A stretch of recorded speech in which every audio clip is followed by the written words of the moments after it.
গত বছরের চেয়ে কিছুটা বেড়েছে চামড়ার দাম, সংগ্রহ ৩৫ থেকে ৪০ ভাগ কমার আশঙ্কা।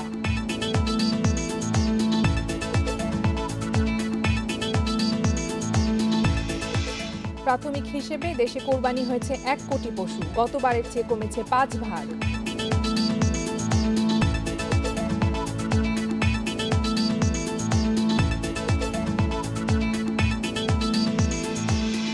আশা জাগিয়েও চাঙা হয়নি ঈদ অর্থনীতি, করোনা ও বন্যায় লোকসানের শিকার ব্যবসায়ীরা।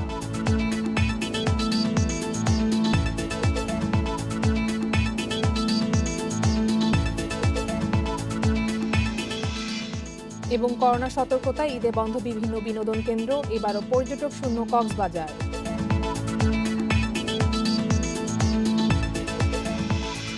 আমন্ত্রণ অর্থনীতি সারাদিন, আপনাদের সঙ্গে আছে আমি কপকে মুমতাহানা। শুনছিলেন শিরোনাম, এবারে জানাবো বিস্তারিত। রাজধানীতে গত বছরের কোরবানির ঈদের চেয়ে এবার চামড়ার দাম কিছুটা বেড়েছে। চামড়া প্রতি দাম ১৫০ থেকে ২০০ টাকা বেশি পাচ্ছেন বলে জানিয়েছেন মৌসুমি ব্যবসায়ীরা। তবে গত বছরের চেয়ে এবার ৩৫ থেকে ৪০ ভাগ কম চামড়া সংগ্রহ হতে পারে বলে আশঙ্কা করা হচ্ছে। স্থানীয় মহল্লা থেকে বেশি দামে চামড়া কেনে প্রত্যাশিত মুনাফা হচ্ছে না দাবি ব্যবসায়ীদের। কোরবানির পর ঢাকার বিভিন্ন স্থানে চামড়া সংগ্রহ শুরু হয়েছে। রাজধানীর সায়েন্স ল্যাব এলাকায় পাড়া মহল্লা সহ বিভিন্ন মৌসুমি ব্যবসায়ীদের কাছ থেকে চামড়া সংগ্রহ শুরু করেছেন ব্যবসায়ীরা। এদিকে ট্যানারি ব্যবসায়ীরা মৌসুমি ব্যবসায়ীদের কাছে বকেয়ার মাত্র ১০ ভাগ পরিশোধ করেছেন। তাই গত বছরের চেয়ে এবার মৌসুমি ব্যবসায়ীদের চামড়া সংগ্রহের পরিমাণ কম। এবার কোরবানির পশুর চামড়ার দাম ২৩ থেকে ২৯% কমিয়ে নির্ধারণ করা হয়েছে। ঢাকায় লবণযুক্ত কাঁচা চামড়ার দাম ধরা হয়েছে প্রতি বর্গফুট ৩৫ থেকে ৪০ টাকা, আর ঢাকার বাইরে নির্ধারণ করা হয়েছে ২৮ থেকে ৩২ টাকা।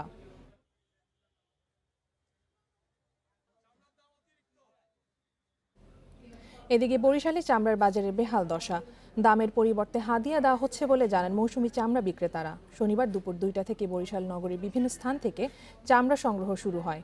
মৌসুমি বিক্রেতাদের দাবি, এবারও চামড়ার দাম পাওয়া যাচ্ছে না।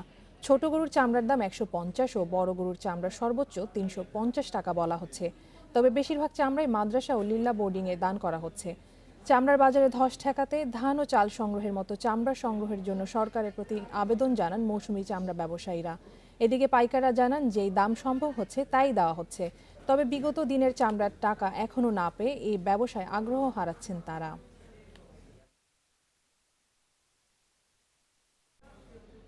মৌসুমি ব্যবসায়ীদের কোরবানির পশুর চামড়া সংগ্রহের বিষয়ে জানাতে ঢাকা ও বগুড়া থেকে যোগ দিচ্ছেন সহকর্মীরা। শুরুতেই ঢাকার পোস্তা থেকে যোগ দিচ্ছেন সহকর্মী সোহেল রানা। রানা, পোস্তায় এখন পর্যন্ত কি পরিমাণ চামড়া সংগ্রহ করেছেন ব্যবসায়ীরা?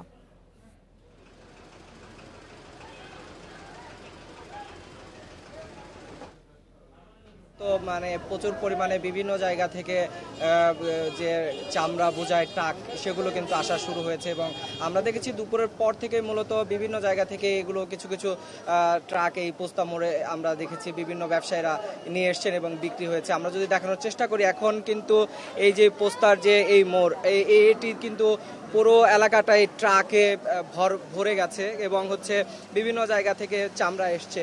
এবং আরেকটি বিষয়, এখানে আপনি যেটা বলছিলেন, প্রায় ৪০ ভাগ চামড়া কিন্তু চলে এসছে এবং আমরা যারা ব্যবসায়ী এখানে যারা কিনছেন তারা বলছেন যে রাতের মধ্যে পুরোপুরি চামড়া আসা পুরোটাই জানা যাবে এবং এখন পর্যন্ত তারা ধারণা করছেন যে ৪০ থেকে ৫০ ভাগ চামড়া কিন্তু তারা কিনতে পেরেছেন এবং বিভিন্ন জায়গা থেকে এসে পৌঁছেছে এই পোস্তা এলাকায়। এবং আজকে আমরা যারা মৌসুমী ব্যবসায়ী তাদের সঙ্গে কথা বলেছিলাম, তারা যেটি জানিয়েছে যে মূলত তাদের যে চাহিদা অনুযায়ী সেরকম তারা দাম পাচ্ছে না, তবে মূলত গতবারের চেয়ে তারা মোটামুটি দাম পাচ্ছেন। এবং আরেকটি বিষয় এক্ষেত্রে, যে সরকার যে চামড়ার দাম নির্ধারণ করে দিয়েছে, প্রতি বর্গফুট চামড়া শহর এলাকায় কিন্তু ৩৫ থেকে ৪০ টাকায় বিক্রি হচ্ছে, সেইটা কিন্তু এখানে আমরা দেখতে পেয়েছি তারা সেভাবেই পাচ্ছেন এবং মৌসুমী ব্যবসায়ীরা তারাও বলেছেন যে সেই দাম তারা পাচ্ছেন। এবং আরেকটি বিষয়, করোনার কারণে এবার কিন্তু গরু কুরবানি ধারণা করা হচ্ছে যে অনেক কম হয়েছে, যার কারণে তাদের যে লক্ষ্যমাত্রা, যে চামড়া সংগ্রহের লক্ষ্যমাত্রা, সেটি কম হবে বলে তারা ধারণা করছেন। এবং আরেকটি বিষয়, যে যারা এখানকার চামড়া মূলত মৌসুমী ব্যবসায়ীদের কাছে নিয়ে গিয়ে সংরক্ষণ করে এবং লবণ দিয়ে প্রস্তুত করেন, তারা একটু কথা বলেছে, তারা কিন্তু ট্যানারির কাছ থেকে তাদের যে বকেয়া পাওনা পাওনা সেটি কিন্তু মাত্র 10 ভাগের মতো পেয়েছে বলে তারা জানিয়েছে, এবং বাকি 90 ভাগই কিন্তু তারা পাননি, যার কারণে চামড়া সংগ্রহের ক্ষেত্রে কেনার ক্ষেত্রে কিন্তু তাদের একটি বেগ পেতে হচ্ছে বলে তারা আমাদের কাছে জানিয়েছেন।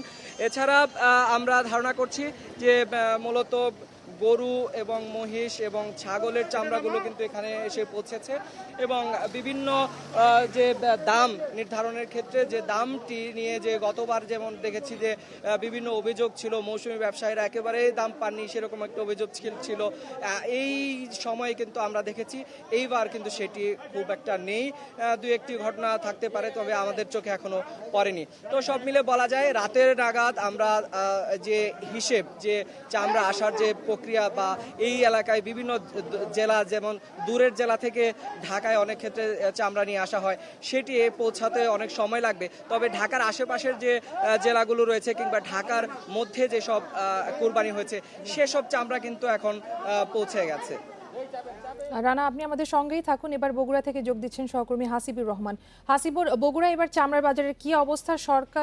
সরকারের নির্ধারিত দামে কি চামড়া বেচাকেনা হচ্ছে? এবং আরেকটি বিষয়ের সাথে আমাদের জানাবেন যে সংগ্রহের পরিমাণ কেমন?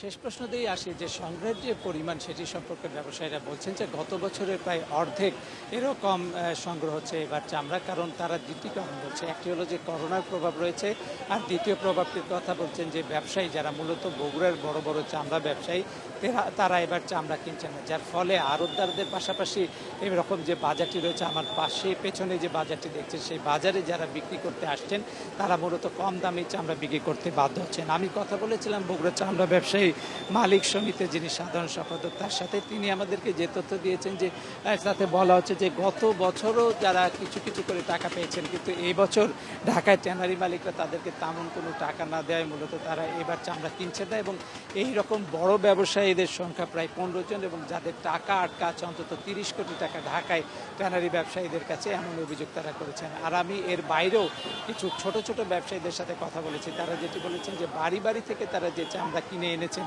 সেটিও এই বাজারে বিক্রি করে তাদের লোকসান গুনতে হয়েছে। কিছুক্ষণ আগে কাহালু থেকে আসা একজন মৌসুমী ব্যবসায়ীর সাথে আমি কথা বলেছি, তিনি বলেছেন যে 50টি চামড়া কিনে তাকে প্রায় 6,000 টাকার মতো লোকসান গুনতে হয়েছে। আর আরেকজন ব্যবসায়ী যিনি শহর থেকে চামড়া সংগ্রহ করেছেন, তিনি ছাগলের চামড়া একটি চামড়া কিনেছেন 10 থেকে 15 টাকা, এবং এসব ছাগলের দাম 10 থেকে 12-15 হাজার টাকা পর্যন্ত ছিল বলে তারা আমাকে জানিয়েছেন। আর এবার চামড়ার যে সমস্যাটা দেখা দিয়েছে বিশেষ করে সংগ্রহের ক্ষেত্রে তার প্রভাব হিসেবে তারা বলছেন যে করোনা একটা বড় প্রভাব রেখেছে, যে কারণে বগুড়ায় এবার কোরবানির সংখ্যা কম হয়েছে বলে তারা ধারণা করছেন। প্রাণী সম্পদ অধিদপ্তর অবশ্য বলছে যে এবার বগুড়ায় 3,27,000 গরু ছাগল কোরবানি হবার কথা, এবং তারা সেই রকমই আশা করছেন। কিন্তু বাজারের যে পরিস্থিতি আমরা দেখতে পাচ্ছি তাতে মনে হচ্ছে 50% মধ্যেই রয়েছে এবার বগুড়ায় কোরবানির যে সংখ্যা সেটি। সব মিলিয়ে বলা যায় যে এবার বগুড়ার বাজারে বিশেষ করে চামড়ার বাজারে দুই ধরনের প্রভাব আমরা দেখতে পাচ্ছি। একটা হলো যে আমদানি কম থাকার কারণে এক ধরনের প্রভাব রয়েছে, পাশাপাশি টাকা বকেয়া থাকার কারণে কেনাকাটার ক্ষেত্রে আরেক ধরনের প্রভাব রয়েছে, যার ফলে অধিকাংশ ক্ষেত্রে লোকসান গুনতে হচ্ছে মধ্যম ব্যবসায়ীদের, পাশাপাশি যারা ফরিয়া রয়েছেন তারা। কোরবানির পশুর চামড়া সংগ্রহ নিয়ে ঢাকা ও বগুড়া থেকে জানাচ্ছিলেন সহকর্মীরা। চলে যাব পরের খবরে। দুপুরের পর সাভারের হেমায়তপুরের চামড়া শিল্প নগরীতে আশপাশের এলাকা থেকে কোরবানির পশুর চামড়া আসতে শুরু করেছে। তবে অন্যান্য বছরের এই সময়ের তুলনায় এবার চামড়া শিল্প নগরীতে কর্মব্যস্ততায় কিছুটা ভাটা পড়েছে। করোনার কারণে বাণিজ্যিক সব ব্যস্ততা অনেকটাই সীমিত হয়ে পড়েছে। এছাড়াও এই বছরও চামড়ার দাম ও ব্যবস্থাপনা নিয়ে হতাশ মৌসুমি ব্যবসায়ী ও বিক্রেতারা।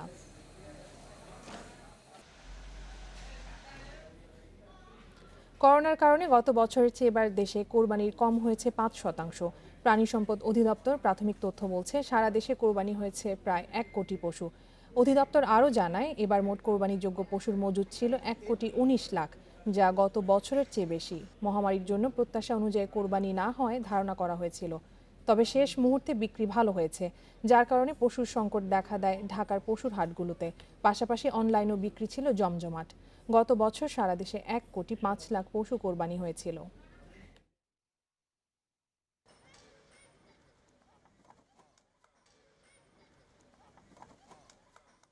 আমাদের দেশের যে অর্থনৈতিক অবস্থা ছিল, আমরা কোভিড ফেস করেছি এবং কোভিডের পরে বন্যা, তো প্রাথমিকভাবে আমরা যেটা মনে করেছিলাম যে হয়তো তাৎপর্যপূর্ণ হারে গবাদি পশুর কুরবানি কমতে পারে, কিন্তু ইনশাল্লাহ ওরকমভাবে কমেনি।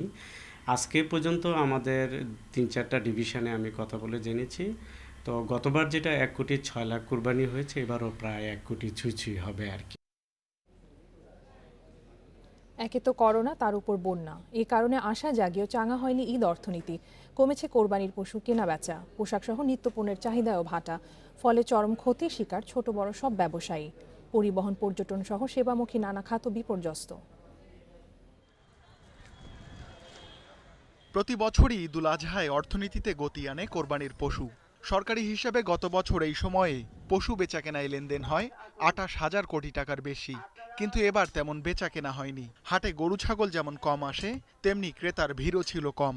দাম ছিল পড়তি, চামড়ার দামও কমায় সরকার। বিগত বছরে আমি 3 গাড়ি গরু নিয়ে আসছি। এই বছরে আমি 2 গাড়ির 2-4-5টা গরু কম নিয়ে এসেছি। কাপড়ের সবচেয়ে বড় পাইকারি বাজার পুরান ঢাকার ইসলামপুর, সেখানেও ছিল না তেমন ভিড়। অথচ অন্য বছরগুলোতে এখানে পা ফেলা কঠিন হয়। ব্যবসায়ীরা জানান, এবারের বিক্রি থেকে দোকানের খরচ আর কর্মীদের বেতনও ওঠেনি। দেশের সার্বিক পরিস্থিতিটা খুবই খারাপ, তো ওনাদের সার্বিক অবস্থা খারাপ, তা আমাদের খারাপ হচ্ছে। আমাদের 70 থেকে 80% সেল নেই। যদিও ব্যবসায়ীরা আশা করছিলেন করোনার ঝুঁকি সত্ত্বেও মানুষের চলাচল বাড়ায় চাহিদা তৈরি হবে, কিন্তু বন্যার কারণে সে আশায় গুড়ে বালি। লেনদেনের পরিমাণটা এতই কম যেটা আসলে আমরা পরিসংখ্যান করেও আমরা বের করতে পারছি না। এমত অবস্থায় সরকারের যে প্রণোদনাটা ছিল সেটা যদি আমরা পেতাম, সেটাও কিন্তু আমরা পাচ্ছি না। সে কারণে ক্ষুদ্র এবং অতি ক্ষুদ্র ব্যবসায়ীরা কিন্তু এক মহা সংকটের মধ্যে পড়ে যাবে ঈদের পর। ঈদের আনন্দে প্রতি বছর পর্যটকেরা ভিড় জমান বিভিন্ন পর্যটন এলাকায়। করোনা সংক্রমণের ঝুঁকি না কমায় এ শিল্পও ঘুরে দাঁড়াতে পারেনি। পরিবহন সেবাসহ বিভিন্ন খাতে হাজার কোটি টাকার লেনদেন হয় ঈদকে ঘিরে, কিন্তু এবার ঘরে ফেরায় তেমন হাকডাক ছিল না। উপরি ইনকাম বা চাঁদার মতো কালো টাকার প্রবাহ ছিল কম। স্বাভাবিক সময়ের কোরবানির থেকে এবার অনেক কম কোরবানি হয়েছে। একদিকে হচ্ছে মানুষের অর্থ কম, আর একদিকে হলো যে অনিশ্চয়তার জন্য তিনি ব্যয় করতেও কুণ্ঠাবোধ করছেন। তবে রেকর্ড পরিমাণ রেমিটেন্স পাঠিয়েছেন প্রবাসী কর্মীরা। সরকারি কর্মচারী, ব্যাংক, বিমা সহ বেশিরভাগ বেসরকারি অফিসের কর্মীরা বোনাস পেয়েছেন। দেশের ব্যবসায়ীদের জন্য আরও একটি হতাশার ঈদ। এবছরের প্রায় সব বড় উৎসবই বিবর্ণ করে দিয়েছে করোনা ভাইরাস। তারপরও ঘুরে দাঁড়ানোর চেষ্টা করছেন ব্যবসায়ীরা। বিশ্লেষকরা বলছেন, সরকার পাশে থাকলে এই ঘুরে দাঁড়ানো অনেক সহজ হবে। Ruhul Amin, independent news, Dhaka. করোনার সতর্কতায় ঈদে এবারও বন্ধ বিনোদন কেন্দ্রগুলো, তাই ঘোরাফেরা করার খুব একটা সুযোগ নেই রাজধানীবাসীর। ঘরেই পরিবারের সাথে সুন্দর সময় কাটানোর পরামর্শ সংশ্লিষ্টদের। বাইরে বের হলে মাস্ক ব্যবহার করতে বলা হয়েছে। শিশু মারিয়ার স্কুল বন্ধ অনেক দিন, এই সময়ে বাইরে যেতেও মানা। এবার ঈদ কাটছে ঘরে আর ছাদে, তাই মন ভালো নেই তার। কোথাও ঘুরতে যাওয়া হয় না। আমার আর আমার ভাইয়ের ঘুরতে খুব পছন্দ, বাট আমরা এখন বাসায় সারাদিন বসে থাকি। ঈদ উল ফিতরে আমরা কোথাও যাইনি, সারাদিন বাসায় বসেছিলাম। পরিবারের নিরাপত্তার কথা চিন্তা করে অভিভাবকরাও বাসার বাইরে যাচ্ছেন না, তাই ঈদের সময়ে বাসার মধ্যেই আনন্দ ভাগাভাগি করছেন তারা। এই আনন্দটা, মনের ভিতরে আনন্দ আছে যে ঈদ আসছে, কিন্তু সেই আনন্দটা যে সকলকে নিয়ে করা বা বাচ্চাদেরকে নিয়ে যাওয়া, ঘুরতে যাওয়া, সেটার হচ্ছে না একটা নিরুৎসাহিত ঈদ। এই ঈদে আমরা সবাই ঘরবন্দি আছি এবং আমার বাচ্চারাও সবাই ঘরবন্দি হয়ে বসে আছে। ওরা ঘরেই খেলা করছে, বাইরে বেরোতে পারছে না করোনার কারণে। আনন্দ বলতে একেবারে নেই, ঘরের ভিতরে আর কি ফ্যামিলি নিয়ে যা সময় কাটানো যায় এটা হচ্ছে আনন্দ। করোনার ঝুঁকি এড়াতে ঈদের সময় বিনোদন কেন্দ্রগুলো বন্ধ রেখেছে ট্যুরিজম কর্তৃপক্ষ। এ অবস্থায় বাসার বাইরে না যাওয়ার পরামর্শ দিচ্ছেন পর্যটন বিশ্লেষকরা। যে মানুষের ভিতরে একটা হতাশার চাপ আমরা দেখতে পাবো, কিন্তু সর্বোপরি আমাদের যে বিষয়টা মনে রাখতে হবে, আমাদের বেঁচে থাকতে হবে। আমাদের মানুষের সবার সাথে আমাদের যেই বন্ধুত্ব, সেই বন্ধুত্বটা আমরা অনলাইনের মাধ্যমে আমরা শেয়ার করে নিব এবং পরিবারের মানুষের সাথে আমরা ঈদের আনন্দটা কাটাবো। এছাড়া ঘরে পরিবারকে সময় দেওয়ার পাশাপাশি ভার্চুয়াল মাধ্যমে ঈদ আনন্দ ভাগাভাগি করার পরামর্শও তাদের। Sohel Rana, independent news, Dhaka. করোনার কারণে আগের ঈদের মতো এবার ঈদেও পর্যটক শূন্য কক্সবাজার। ব্যবসায়ীদের দাবি থাকলেও পর্যটন স্থানগুলো খুলে দেওয়ার সিদ্ধান্ত নেই প্রশাসনের। তবে ঈদের পর পর্যটন চালু হতে পারে বলে জানানো হয়েছে। প্রতি বছর ঈদের মৌসুমে পর্যটকের উপচে পড়া ভিড় থাকে কক্সবাজারে। এবার করোনা পরিস্থিতির কারণে কয়েক মাস ধরেই পর্যটক শূন্য সৈকত। দীর্ঘ বন্ধে ব্যাপক ক্ষতির মুখে পর্যটন খাত। কাজ হারিয়েছেন বিপুল সংখ্যক কর্মী, বাকিরাও পার করছেন অলস সময়। মাস ধরে মানে প্রতি মাসে 1 লাখ টাকার মতো প্রায় খরচ আছে। খরচটাই তো মানে তুলতে পারতেছি না। কক্সবাজার বিচে সাধারণ ব্যবসায়ী আছি, আমরাই হলাম সবচেয়ে বেশি ক্ষতিগ্রস্ত। এই অবস্থায় স্বাস্থ্যবিধি মেনে পর্যটন স্পটগুলো খুলে দেওয়ার দাবি জানাচ্ছেন হোটেল মোটেল কর্মচারী সংগঠনের নেতারা। আর সরকারের কাছ থেকে প্রণোদনার দাবি ব্যবসায়ীদের। প্রশাসন যদি যে বিধি দেয়, সেই আমার মনে করি সেই বিধি অনুযায়ী পর্যটকদের সেবা দিলে কোনোভাবে করোনা আক্রান্ত হওয়া বা করোনা বিস্তার হওয়া কোনো প্রকার সম্ভাবনা নেই। ট্যুর অপারেটর অ্যাসোসিয়েশন কিন্তু একটা অলাভজনক সংগঠন, এটা কিন্তু লাভজনক সংগঠন না। আমরা যতটুকু পারছি তাদেরকে সহযোগিতা করছি। আমরা যেটা মালিকেরা চাচ্ছি সেটা হলো আমাদেরকে একটা প্রণোদনা দেওয়া হোক, আমরা এটা রিটার্ন করব। ঈদের সময় না খুললেও ঈদের পর পর্যটন স্পটগুলো খুলে দেওয়া যায় কিনা সেই বিষয়ে আলোচনা চলছে বলে জানিয়েছে প্রশাসন। কিভাবে তারা স্বাস্থ্যবিধি মানবে, সরকারের যে ক্যাবিনেটের পরিপত্র আছে সেগুলো অনুসরণ করবে, সেগুলো কিভাবে মনিটরিং হবে, কে কি কাজ করতে হবে, সেই সকল বিষয় কিন্তু আমরা মানে যেটা পরিকল্পনার মধ্যে নেব। করোনা প্রভাবে এই পর্যন্ত কক্সবাজারের পর্যটন শিল্পে অন্তত 10,000 কোটি টাকার ক্ষতি হয়েছে বলে দাবি ব্যবসায়ীদের। আর বেকার হয়েছেন অন্তত 30,000 কর্মী। তৌফিকুল ইসলাম, ইন্ডিপেন্ডেন্ট নিউজ, কক্সবাজার। এই ছিল আজকের অর্থনীতি সারাদিনে। ইন্ডিপেন্ডেন্ট টেলিভিশনের সব খবর আরও জানতে চোখ রাখুন ফেসবুক, ইউটিউব এবং টুইটারে। আমন্ত্রণ আমাদের পরের আয়োজনে।